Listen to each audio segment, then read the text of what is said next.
The concept that like red, yellow, and blue couldn't be made by any other color would like blew my mind as a child. Like I was like, first off, I was like, so I always have to buy red, yellow, and blue. My name is Kris Chau. I am from Honolulu, Hawaii. My practice involves drawing. I've been drawing my whole life. As soon as I could pick up a mark making tool, to the dismay of my family, I definitely marked up a lot of things growing up. So drawing is like the core of my practice, and printmaking and painting, sometimes textiles. A lot of the imagery I make is rooted in folklore and mythology. I had been thinking about blues for a long time, and my piece for it is called Deep Roots, Sweet Water. I knew I was gonna get this wrong. Deep Roots, Good Water, Sweet Fruit. It's my version of Maslow's pyramid of needs. And if you're familiar with that, it's sort of like, you know, your physical needs are at the bottom of the pyramid. And then it goes into, you know, it basically goes higher up into something more cognitive. Like, so it's like your physical, so it's your body, it's like safety, shelter, food. And then once like that's met, you can like go into like learning, curiosity. And then once that's met, and then it goes all the way in your self-esteem, love, and it's an emotional safety. So physical safety is first and emotional safety. And then you know, and from there you can self-actualize and expand. And so for me, like instead of a pyramid of needs, it's like a patchwork of growth.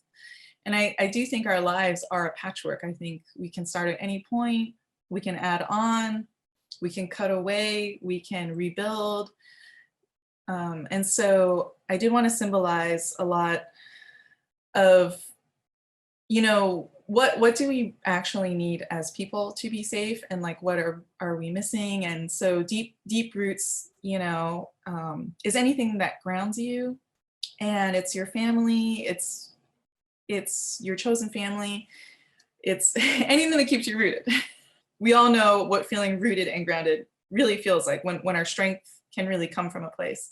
And then good water is sort of a nod to, lately I've been feeling really hurt, not like hurt by like how we've been treating our resources in the world, like, and like blue, you know, this also ties into blues, like water is blue, and water is not only all around us, but it's in the ground, and we can't make water. Water is something that we need for food, we need for each other, and hydrates you, what keeps you vibrating in life. And that can be community, people, your practice, really getting to receive a gift from someone who sees you. And so that to me is good water as well. You know, like there's a duality to deep roots, good water. And then sweet fruit. Sweet fruit to me represents time. And you know, you need time. A tree doesn't bear fruit for a long time, but that doesn't mean it's not working.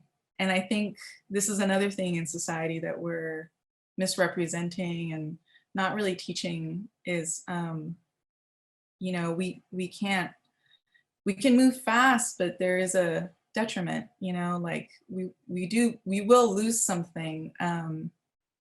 Time, like that's how you get the sweetest fruit. The sweetest fruit stays on the vine for the longest time. And so sweet fruit to me represents deep rest, and really treating time like the sweetest fruit, which I feel like a lot of us, me included, I'm guilty of not doing that as much as I should. And, you know, so that's something that it's my own practice to remember every day is the sweet fruit. And like, you know, friendships go in and out, and sometimes the sweetest fruit is with time, you know, like you get that good piece of a friendship or relationship, or even with yourself, that practice. And so, you know, time is compassion too. It's like for yourself and for people.